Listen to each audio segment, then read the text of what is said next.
Well, hey, everybody. I am here with a dear friend. Really just kind of one of those kingdom connections. That's what my pastor, Jensen Franklin, would say. I think Pastor Chris Hodges says it's a divine flow. You know, sometimes you just meet somebody and you love them and you love their church and you love their spirit. And, you leave and you go, man, I feel like I was a blessing to them, and I know they were a blessing to me. And I think that's kind of what you're always looking for, right? It's not transactional, but it is this like beautiful relational thing that happens, this energy that happens, this flow that happens, where it's like, man, I feel like both of our worlds just got better and bigger because we connected. And I can say that about Pastor Rodney, that like, man, I just am better being around North Church and being around his world, and I just love what he's doing and love the ministry and all that's happening. And I'm so blessed that I get to go to OKC every once in a while and preach at their amazing church. But Pastor, I'm so honored that you're here with me today on the podcast, and I'm going to ask you some questions in a moment, but can you maybe just tell us a little bit about like, when did you start the church, or did you take on a church with North Church? Did you plant that, or was that a succession plan?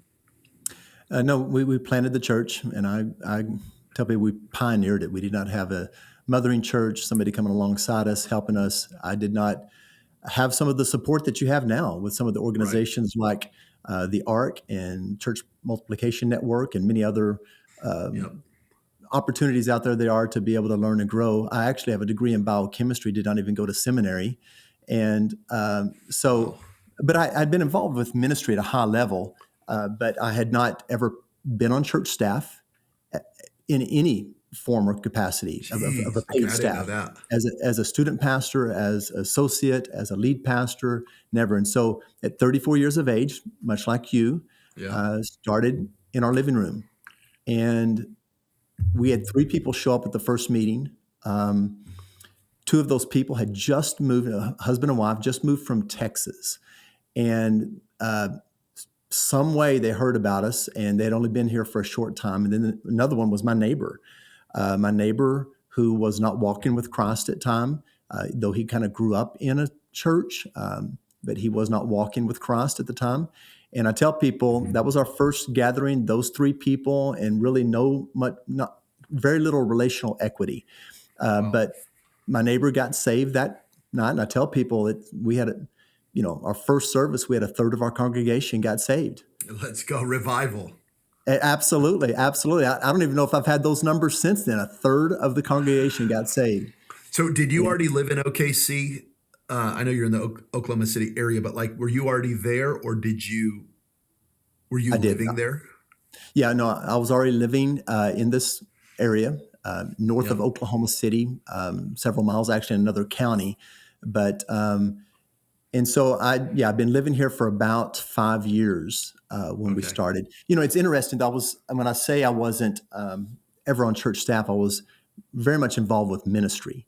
And when I was graduated, Oklahoma State University, degree in biochemistry, I began to work with college students there on the campus, not with a particular church, but with a ministry called Chi Alpha Christian Fellowship, and served in that capacity for a while. So, and I actually wanted to start a church in that town, Stillwater, and I talked to some individuals, but then I was elected into this pastoral ministry called the Assemblies of God, and I actually went to take over as a state youth director. So when I talk about me not being on a local church staff, I still was highly involved with ministry.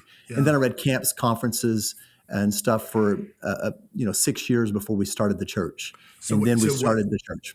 What year did you plant? 2002.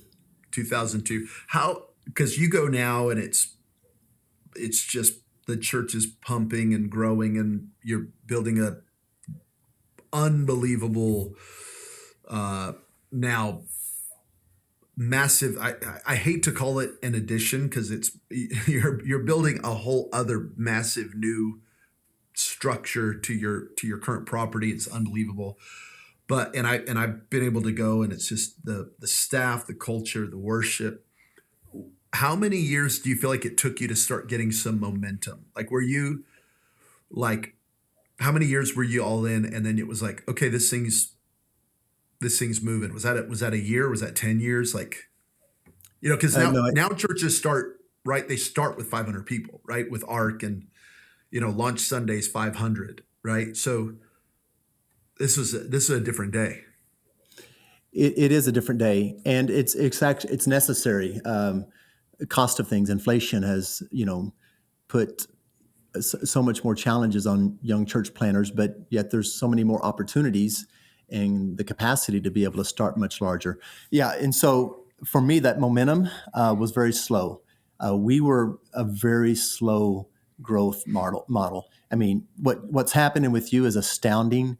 They're in Vegas, and of course, I say this: the kingdom of God is built on relationships, and you had a lot of relationships in a strong mega church that Yep. had to reach East Coast, West Coast. And then, of course, then you bring your own gifts and talents that open doors for you to be able to minister and travel the country. And so you have a name recognition that I didn't have, that is, that you've stirred wisely and well. Right. And God Right. is blessing and honoring that. And that's what it's about. Some people are given 1 talent, 2 talents, 5 talents. And it's more important, not the talent level you've been given, but what have you done with that talent? Yeah. And I've never considered myself, I've talked to you about this, when it comes to ministry, I'm a 1 talent guy. I feel like that I bring a hard work ethic, passion, hopefully integrity to the table that is going to be beneficial to growing a ministry. But when it comes to sheer talent and giftedness, I don't bring that to the table. But I think that through faithfulness becomes fruitfulness, and then over time, things just begin to move forward. So it was a slow growth, and really, I would say just coming out of COVID, and of course, we were still a strong church coming out of COVID, but there has been an explosion for us since then that now we're saying, how can we keep up with things? How do we Yep. hire? How do we continually put systems in place to be able to manage our growth? And now we're building an auditorium that is going to be expansive, and then our present facility, which is a little over 40,000 square feet, concrete tilt-up building that houses our 5 experiences right now, and just booming numbers. It's going to become all next generation. And then we will move into the new auditorium, which will seat somewhere around 1,800 people. Yeah. And we'll be able to have lobby space and to continue to expand and continue to grow. Right. So to answer that It's question, it's incredible really what just you've in the done. last Wow. few years. Yeah. I think that's so good for pastors to hear. We were on your podcast earlier today, talking about endurance, talking about faithfulness, talking about faith and patience. And man, I think every pastor is going to have to experience that on some level, in some area of their life. And I think it's just good for pastors to to see that your church wasn't this rocket ship, but you go now, and it's just unbelievable, and only getting better. Like every year, it's stronger and it's better, and now this new project, and so I just think that's super important for people to hear. Now, let me just fire these off, and I'm so excited to hear from you. This is the Jabin Chavez Leadership Podcast. So we're talking all things leadership. So when I say the word leadership, when I kind of say those kind of words, what comes to your mind? I'd love for you to just kind of, no really right or wrong answer, but we're talking about Christian leaders, specifically. What does that mean to you? And how would you define that? And maybe give, especially the young guys who are watching us right now, some good handles for like this. I think we've talked so much about influencer and influence, but what does leadership mean to you? Yeah, I mean, obviously that word influence is whenever I was working on a master's degree and took a leadership class, that's the word that pops up, and it's been there for years. But we're taking people on a journey. As a leader, Mm. can I cast a vision being a picture of a preferred future, of what Wow. could and should be if you just simply follow after me. And of course, Paul talked about follow me as I follow Christ. Obviously, we're followers of Christ, and but people need somebody to look to, and that's where the influencer comes along.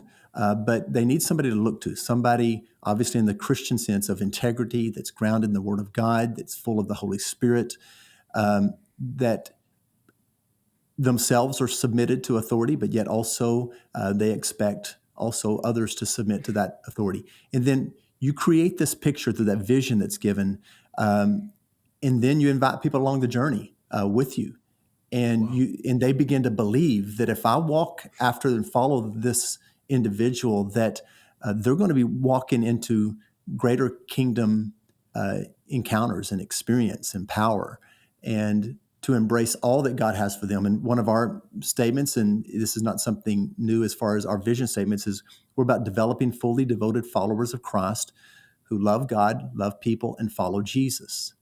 And even the concept of why we have follow Jesus in there Mm. is that when it comes to love God and love people, that's the great command that Jesus pulled out of Yep. the Old Testament, the Torah, Yep. and he said, "Here it is." And we understand that. He said everything hinges on that. But here's the challenge: there's only one person that's ever actually loved God and loved people fully, completely, perfectly, and his name is Right. Jesus. Right. Right. So that's why we're following him. But then when you have a leader that exemplifies what it means to follow Christ, they become somebody worth following. Totally. And I think that if I can draw that picture, not only just with my words, but also with my actions, this vision, Hmm. then um, I just become somebody who's attractable because people want to, go on this mission with me Yep. as a leader. That's amazing. So there's the leader side of it. And I would say to everybody watching, whether you're a pastor or not, if you're a leader, and that's why you're on this podcast, that is what you're doing. You're creating pictures with your words, with your values, with your culture, with your lifestyle. You're painting this picture of what could be and what should be that preferred future. I just love hearing that, and I love and you've done that so well. So now there's the leader side of it. Here's the next one is pastor. So and it's very weird, I would say, and I'd love for you to maybe dive into this. Like, you and I are pastors, and we have to be leaders. So I've got to be a shepherd, but I also have to be an organizational leader. So we've talked about leadership. The other side of that coin maybe is pastoring. I think young pastors are watching right now. If we've got a young pastor who's 25, 30, 35 years old, really all they've heard in their ministry experience has been leadership, right? They haven't really heard shepherding, pastoring. And to me, they're not the same. So, can you talk about what it is to be a pastor?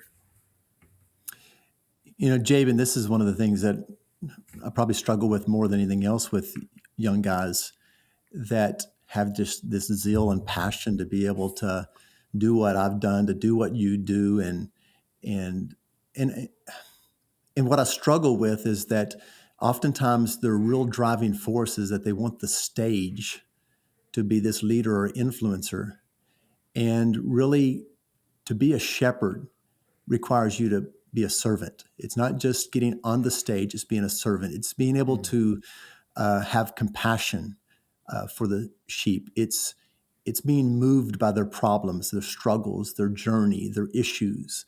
It is smelling like them. It is getting down there with them and getting into the dirt. Now, here's the thing: as a pastor, and you understand this, there's only a few people that I can get in and smell like. I can't smell like all Right. thousands of them, just like you can't smell like the thousands of them. And some people want you to be that, and you can't do that.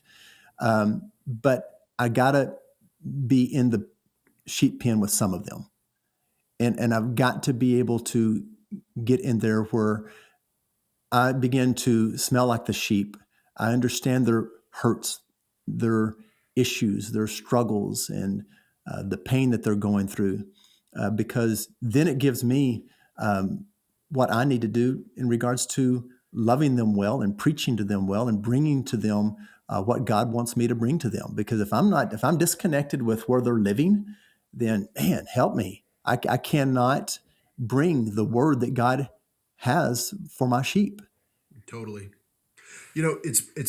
As you're saying that, I'm just reminded that, when we're, all this, right? Like we've got Romans through that. So you got all that. All those are letters from Paul, writing to the issues that they were going through. So it's like he knew what Philippi needed. He knew what Galatia needed. He knew what Colossae needed. He knew what Corinth needed. John knew what the Jews in Ephesus needed, and on and on and on we could go.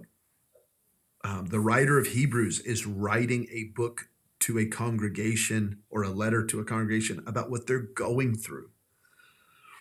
And so you've got to be connected enough to be able to know, like, man, this is what's going on in our church.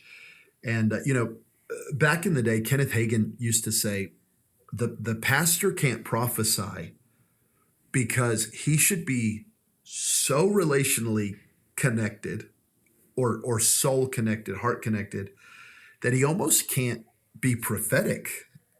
So he would, his whole thing was like, that's why you got to bring in guest ministry to come bring a prophetic, thus saith the Lord, because as the pastor, and it doesn't mean we can never prophesy, we can't use the gifts of the Spirit. That's, I hope people are understanding what I'm saying. I don't walk in on the weekends trying to be the prophet. I'm shepherding our church through what they're going through. And you can't do that if you're completely disconnected from what's going on in the life of the church. So I'm just so with you on that. And I just feel like you're such a great pastor because you're in it. And I think that pastors do have to,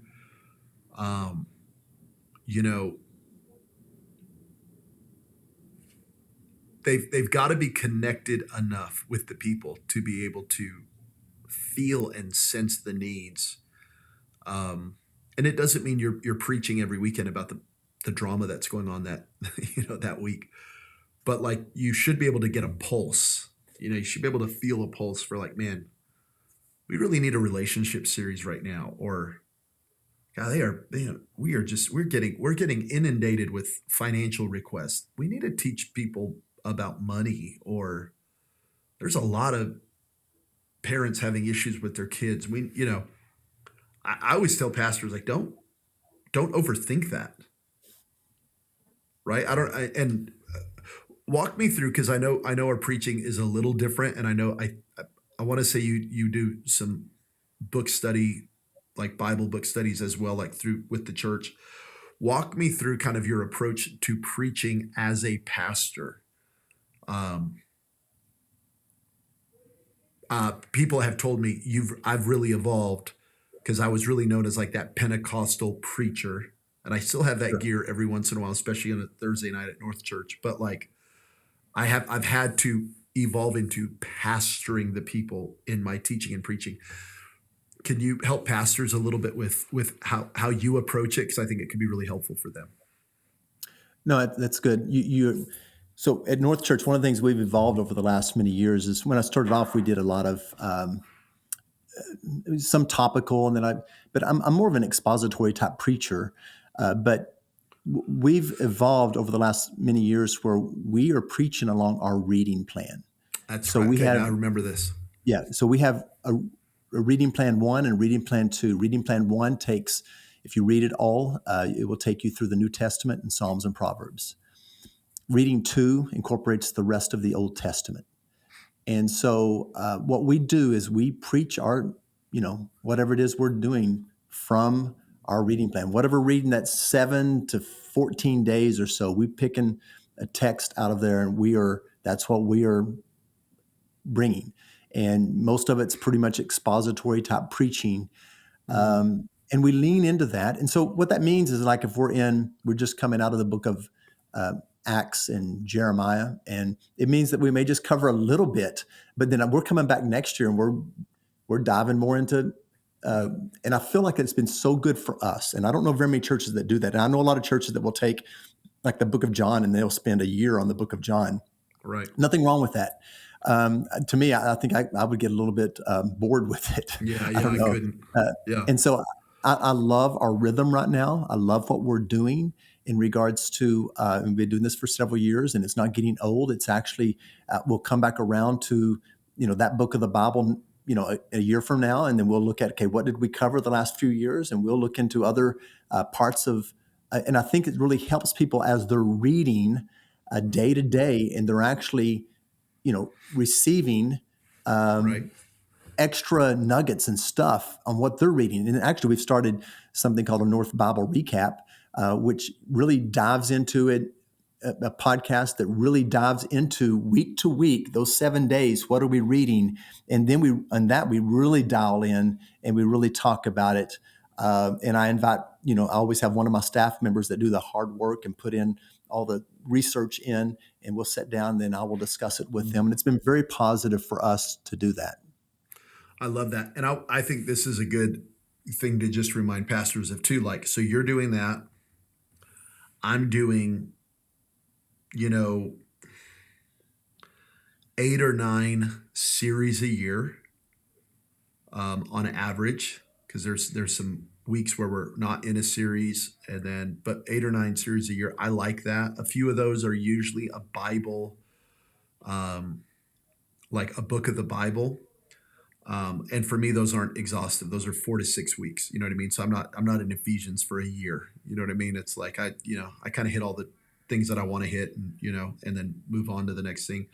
You're doing this.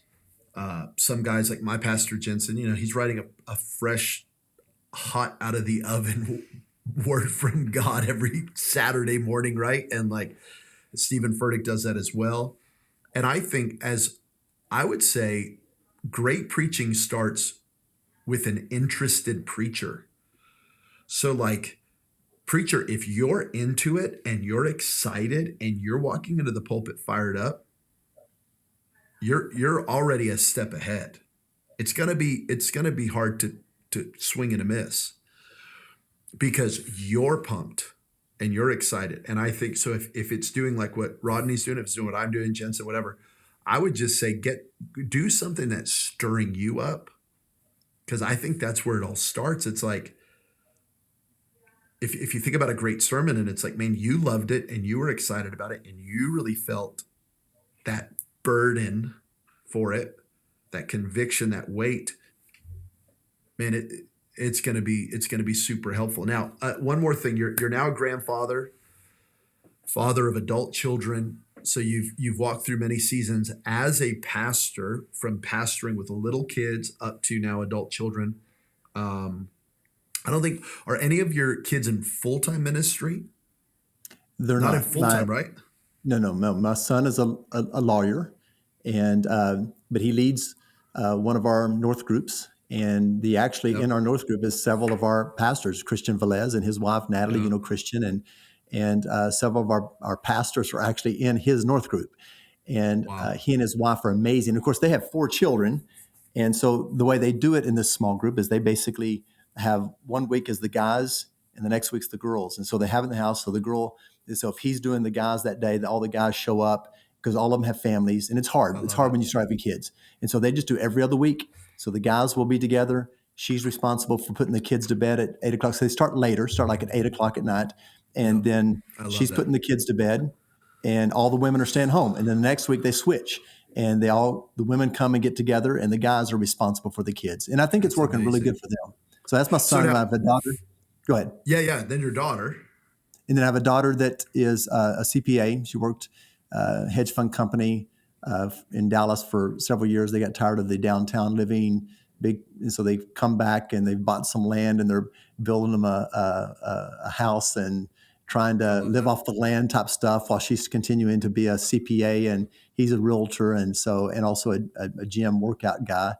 And then a third one, and then both of those went to Oral Roberts University, and they met their spouses at Oral Roberts University. Wow. And then she has one child. So the first one's 4, the second one has one child. The third one is a chemical engineer, and she went to Tulsa University and has played collegiately soccer, Division I, very athletic young lady, and then is a chemical engineer. And now she doesn't really spend all her time in chemical engineering. She pretty much leads and manages a large group of team, and so that's what she does. And she lives in Tulsa. Jeez. So my two older kids, their families are all in our church involved. My Yep. youngest one is living in Tulsa and going to a Woodlake church up there. So kids who love God love you, highly successful. So you've done it. You've done it right. Um, and you've just been such a great example in that great family. Maybe just walk with pastors through the different seasons, right? And your kids were very active in school and in sport and in all those kind of things as well. How did you kind of, I don't know, take a couple of minutes before we end? I think just helping pastors navigate specifically family life and some of the things you and your wife did well. Well, it's always a challenge growing a church in that process. You got to know your rhythms. You got to know where you're at. You got to know. One of the things that my wife was very intentional about is that while she was leading usually women's small group and was involved with the church, and when we started initially, she was leading the kids ministry and making sure that everything was up and running. She also made it very clear that her first responsibility was to take care of me and take care of the family. And so, because I was given more of my time to the church, that she said somebody has to take care of these 3 kids and get them to activities and sports and all the stuff. Early on, I had to realize at the end of the day, every day, I would check in with my wife and say, "Hey, where do I go? What do I do? How can I help?" Yep. Tag, I'm So in. Yep. I tend to lean into get up early, get there early, work so that I could have that early evening time to be able to run the kids around, do whatever needs to be done. Yep. We also had to begin to work as a couple to find rhythms of our own personal time together. What did that look like? Totally.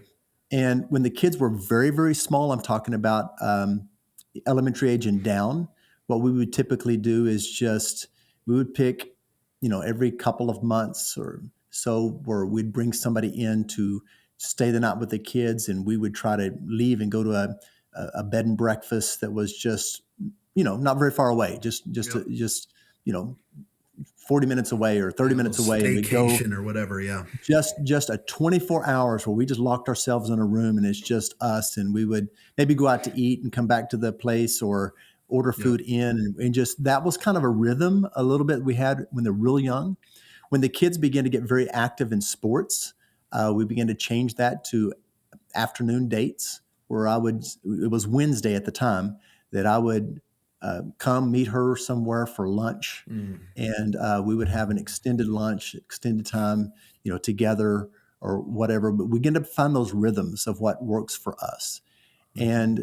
And then also, I think it's very important to incorporate your kids and your family along the journey of church. Yep. You don't need to put this church out there and then dad and mom or whatever is just doing a completely different. We want to make them feel like they're a part of it, without the expectations of them being perfect. I made it very clear to the people and around me and stuff that, and I even try to practice now with my young staff that have kids. I want those kids to feel comfortable coming to church and running. Right. And when I see them kind of getting onto them from running, well, if they're disobeying mom and dad for something, that's one thing. But I want them to feel comfortable, to be able to run, to play, and to laugh, and to be themselves. And we're not raising perfect kids. Yep. And I don't want to put that up on my children, and I did not want to put that up on any of our staff, that we are raising kids just like everybody else. Our kids are trying to figure out the journey. I want them to feel protected and safe, and I want them to feel that it's okay to fail. It's okay to have children that have, that have made some mistakes, that we are okay with that, and we are going to help see them grow and to become the type of young man or young lady that God wants them to become. Yep. I just think that's so good. I think what I'm hearing from that is it's constant, it's tensions to manage, right? Every season's different. Summer's different than the school year.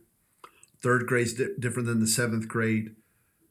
Like, this season of church is different than that season of church. So I think it's constantly tweaking, constantly managing, constantly finding the right tension. And then what came to my mind that I think is just important, especially for guys who are listening, like, talk to your wife about it. What do you need from me? How can I help in this season? What are the struggles, and what are you going through, and how can I, I've never asked that of my wife and she's gone, yeah, I don't know. Like, she knows. Like, if you'll open the door even to your wife and say, hey, how can I be a better teammate with the kids and in this season? And oh man, she will absolutely have some ideas on how you can help and serve. And so I just love hearing that, because I think a lot of young guys maybe are looking at us and, they just figured it out, and it just happened. And it's like, nothing great just happens. We're managing, we're evolving, we're tweaking, we're fighting, we're hand is always on the wheel, right? That's always how I think, you never just get in the car and just forget about it. No, hands are always on the wheel, there's gas and brake, and it's constantly going on. And I think it's just so good, I think, for people to hear, especially from someone like you. And Pastor Rodney Fouts, I love you so much. I love North Church.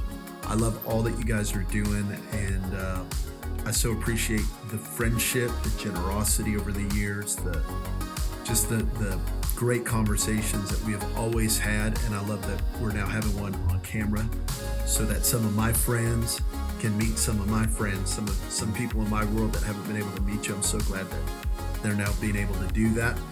And just love all that God's doing. For you that are watching, they're in a massive building project right now that is going to be world class, and I can't wait to see that come to completion. So be praying for them. But hey, thank you for being with me. And to my Jabin Chavez leadership people, make sure that you're liking, you're subscribing, you're doing all the things. We're on the City Light Vegas page now. And so we're releasing live streams every Sunday, a brand new sermon every Sunday night, leadership podcast every Wednesday, and then a brand new worship song every Friday. So a lot of content for you, so that make sure you're following along with us, and we'll see you next Wednesday.